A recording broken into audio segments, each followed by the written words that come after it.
So, eto na. Joel Villanueva at Bong Revilla namumuro nga ba na maaresto anumang oras ngayong taon? Pag-usapan po natin ito.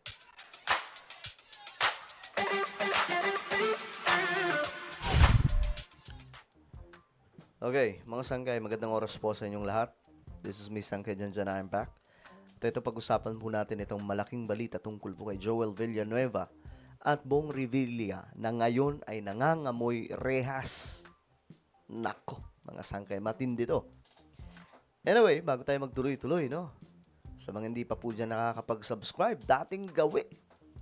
No? Sa mga hindi pa po dyan nakakapag-subscribe, makikita nyo po yung subscribe button sa baba ng video na to. I-check nyo na lamang, tingnan nyo ngayon. Pag nakita nyo na, i-click nyo po yung subscribe, i-click ang bell, at i-click nyo po yung all. Sa mga nanonood po sa Facebook, alam nyo na rin po ang gagawin. I-follow nyo po yung ating Facebook page. Okay. May balita tayo kay Senator Bong Revilla or former Senator Revilla and Joel Villanueva na ngayon mga sangkay ay nahaharap sa matitinding kaso pagdating po sa korupsyon. Sino mag-aakala, no? Ngayon, ito yung balita. Revilla at Villanueva sumipot sa DOJ kaugnay ng flood control scandal. Silang dalawa, mga sangkay. So, tingnan po natin. Sumipot sa Justice Department sina dating Senador Bong Revilla at Senator Joel Villanueva para sagutin ang mga reklamo laban sa kanila kaugnay ng flood control corruption scandal. Ang detalye sa agenda report ni Liza Bonzo.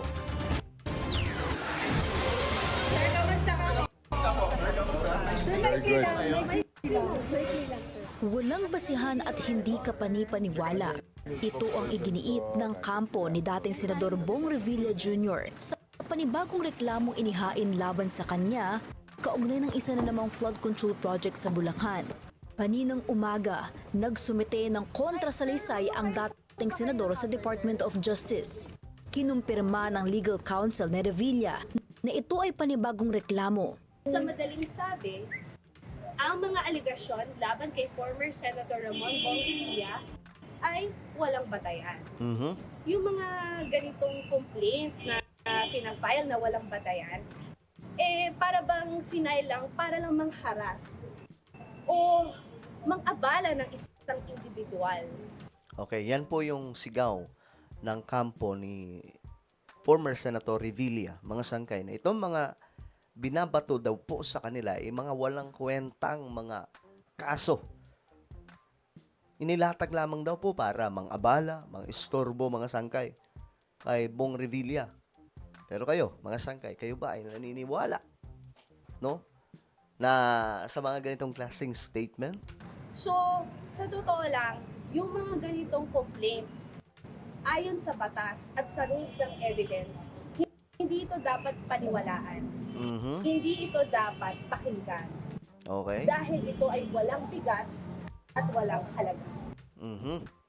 Grabe, no? Pagalingan yan, mga sangkay, ng mga ng mga abogado dyan. Siyempre, alam nyo, lahat po ng mga abogado, mga sangkay, kapag may kliyente sila, hindi po yan sasabihin na kahit na alam po nilang guilty, sasabihin nilang, guilty yung client ko, pero kailangan ko ipagtanggol. Hindi. Lahat ng mga yan, mga sangkay, magsasabi na yung client ko, malinis, inosente. Diba? May narinig ba kayong may abogado na gumawa ng ganyan na parang, yung client ko, wala may ginawang kasalanan, pero sa abot ng aking makakaya, ipagtatanggol natin. Kung wala mga ebidensya, walang ganun. Kaya nga mga sangkay, sabi pa nga po nila, yung pinakamagagaling daw po na sinungaling, yung mga lawyer. I don't know guys kung mag-agree kayo dyan. Una itong namataan ng media sa DOJ noong Disyembre matapos maidagdag bilang additional respondent sa ilang flood control scandal-related cases na sumasailalim sa paunang investigasyon ng ahensya. Sunod na dumating sa DOJ si Senador Joel Villanueva. Eto na. Nandito tayo para ipakita yung commitment natin sa process, sa legal process. Kaya tayo nandito despite the fact na yung paniniwala natin remains the same, na ridiculous talaga yung complaint. Alam niyo yung nangyayari tungkol sa flood control, kinamumuhian natin for so many years. Yung away namin ni Zaldico, tapos doon sa complaint, 1% daw binibigay ni Zaldico sa akin. So, that's ridiculous. Ayon sa abogado ng senador, nagsumiti na rin ng kontrasalaysay si Villanueva bilang tugon sa aligasyong tumanggap umano ito ng milyones na kickbacks mula kay dating Bulacan 1st District Engineer Henry Alcantara. Mr. Alcantara or Engineer Alcantara is saying that he delivered the 150 million to this aid. No? He only identified as Peng. Yun lang ang kanyang identification. He does not even know who Peng is. We produced Peng here who executed an affidavit, who denied meeting Engineer Alcantara on the date, the time that Engineer Alcantara mentioned, alright, when he delivered supposedly the 150 million.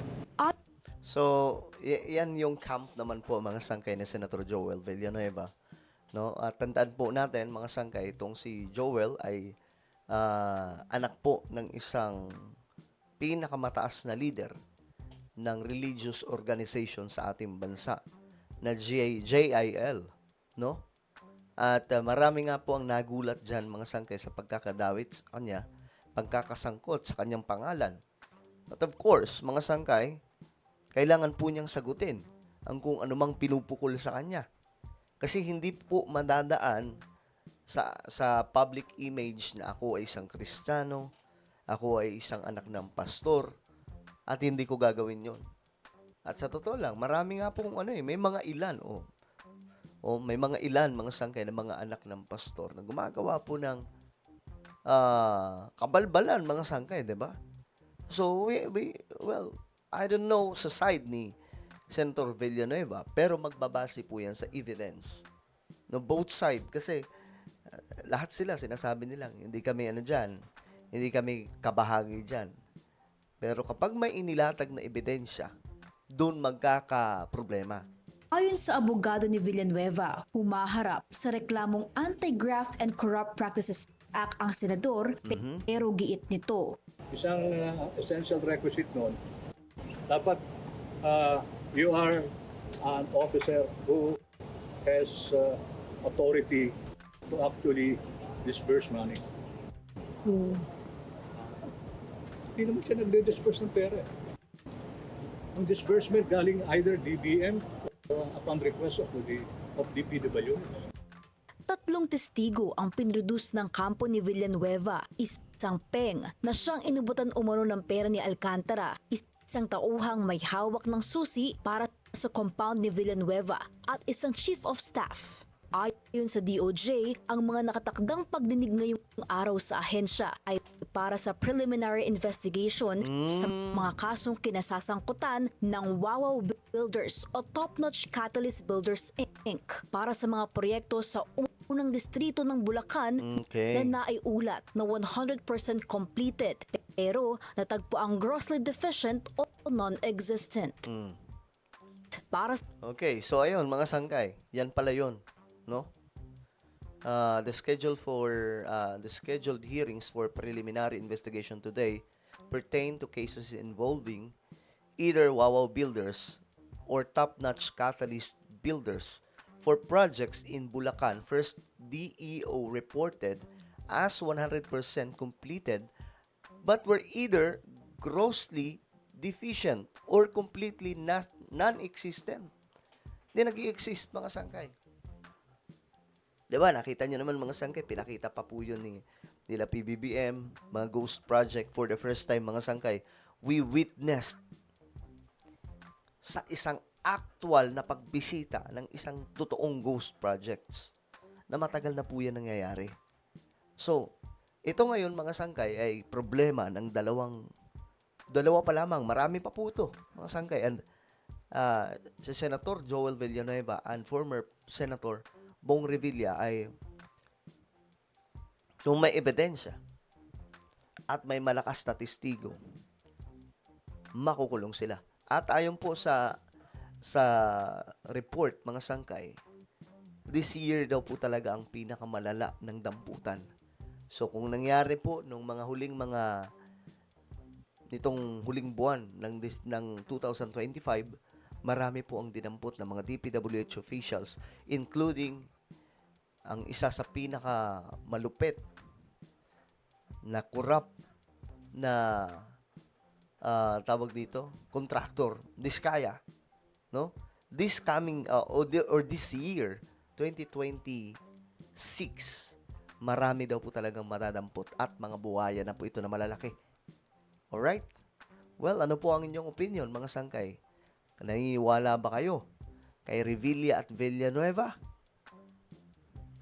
Comment down below. Meron po tayong YouTube channel. Ito po yung Sangkay Revelation. Hanapin nyo po ito ngayon sa YouTube.